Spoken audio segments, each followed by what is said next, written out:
How's it going? Chris Hart here, guys. Sold Out Survey, and today we'll be discussing the major attributes of a leader. Sold out servants, and you know we've been working. We serving, we earning. The watches is hurting. Serve to earn, baby. What you know about leadership? Start small, build up. Takes a team to win a championship. Big heart, but it started with Chris. Seen a lot when it comes to this biz. Don't serve, don't earn. They gotta shift keys to be a capitalist. Sold out servants. These come from a book from an author named Napoleon Hill, The Laws of Success. So guys, with that being said, before we jump in, do not forget to subscribe, like, and share this content, guys. With that being said, the first attribute, major attribute of a leader, guys, is courage. You must possess courage when it comes to leadership. A leader has an unwavering courage to take a stand and hold it no matter whether it's popular or not. If you're a leader leading a group of people, at some point in your life, in your career, in your industry, you'll come across a path where you must stand for courage, whether it's morals, values, principles. There's been times in my business, guys, when I had to choose between my morals and my values and revenues. And Lord knows the purpose of a business is to stay in business and be profitable, but I had to operate in courage and take a stance and say, okay, cool, my morals, values, principles are more important than the income or money here. And guess who's watching? My followers are watching me.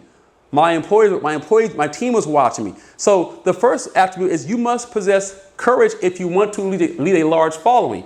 The second one, guys, is self-control. I know so many leaders who think because you're the boss, because you're a leader, because you own a business, that you can do whatever you want to do. Do not expect to lead others if you can't lead yourself. A leader sets the example for the team. How can we control others when we can control ourselves? And so if you're saying, man, I want to lead people in the future, I want to be a pastor of a church, I want to lead a mortgage brokerage group, whatever you're doing, whatever career you're in, I don't care what it is. If leadership starts with it, you must control and lead yourself first. I tell my son all the time, man, son, control your fears, control your anger. If you ever want to be a leader in this household, we breed leaders. You have to understand that leading yourself first comes first. So third one here, guys. A keen sense of justice and fairness. You must be fair. People are always watching for fairness here. And again, in work, in time, when things happen, if you're maybe doing corrective actions at a place of work, or you're doing annual reviews or salary increases, are you being fair? If you're not fair, it'll get out. And if you're playing favorites, it'll get out. Backdoor deals, it'll get out. And in business, I've always practiced, hey man, be consistent, be fair. You know where you stand with me. Definiteness of plans. Successful leaders eliminate guesswork by creating a strategy and sticking to it. A ship without rudders has little chance of reaching its destination. Guys, I run an agency across the country. And coming up in my career, guys, I had some pitfalls and I had some problems I'm learning as a business owner. And one of the biggest challenges I had at the time was definiteness of plans. Guys, I wasn't always planning for others. I wasn't always putting people in a position to be successful. And so if you're running a business, if you're running a household, whatever you're doing for yourself, right, you got to have plans in place. What's the vision? Where are you going? If I'm following you, where's our destination? Can you cast that vision? Can you break it down and make it simple for me to understand? Do you have a system in place to get me from A to Z? When someone's working with me, they come on board. It's like, hey, day one, this is our system. From A to Z, if you do ... I can guarantee this will happen for you. And people are looking for that kind of leadership. So if your child, your wife, your husband, your employee is following you, where are you leading them? The next one we have here, guys, is going to be willingness to do more than what one gets paid for. How can one expect more pay unless one does more than what he gets paid for? Guys, this is a concept I didn't understand coming up. I didn't get it. Think about it, though. Think about it. Go back to your first job, first career. Normally, working at a job, right, what do? You get hired, they offer paperwork, they offer an offer letter, here's your salary, $45K a year, you come on board. Now, as you're moving up the ranks from that company, from that group, right, that team, you're doing work, doing what you get paid for. Now, to get to the next level, usually in life, in most cases, if you do just enough to clock in, clock out, and get paid, will you ever get promoted? Chances are not. So what must you do? You must start operating at the capacity of that next position. So to go from being a full-time employee to a supervisor, you must start showing and displaying skills of supervision. So you're doing the work of a supervisor before getting the salary. Once you possess and you show that skill set, what happens?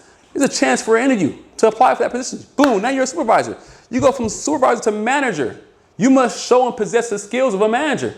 So you're doing the job before you gotten paid. I've always heard people say, man, I'm not doing it. I don't get paid for that. Well, do you want to move up in the company and become a manager or a supervisor or a leader or a director or a vice president? Yeah, you should probably do the work of a vice president if you want to be a vice president. Does that make sense? This is a concept that many people lose when it comes to being successful in life. If you're watching this now, you have a boss, you have a mentor. Trust me, do their job for them. Yes, I know it sounds crazy, man. There's two things to that. One, you make their life easier. If that person is a decision maker with your position of promotion, that's a good thing for you. Two, if you're practicing in that position before gaining that position, when you actually have it, you can master it much sooner, guys.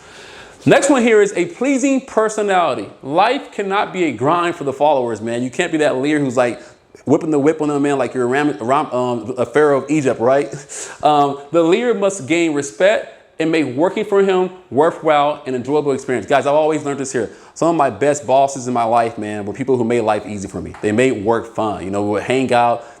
I can humanize them, man. They may have been the boss and they're strict at times. They came down on us, but at the end of the day, man, I could humanize them as, hey, this guy's a father. He's a brother. He's making life easier for me, man. He's not always grinding. He's not always tough for me, man. If you grind your team, if you're tough in your team, you'll lose people. People don't care how much you know. They care about how much you care.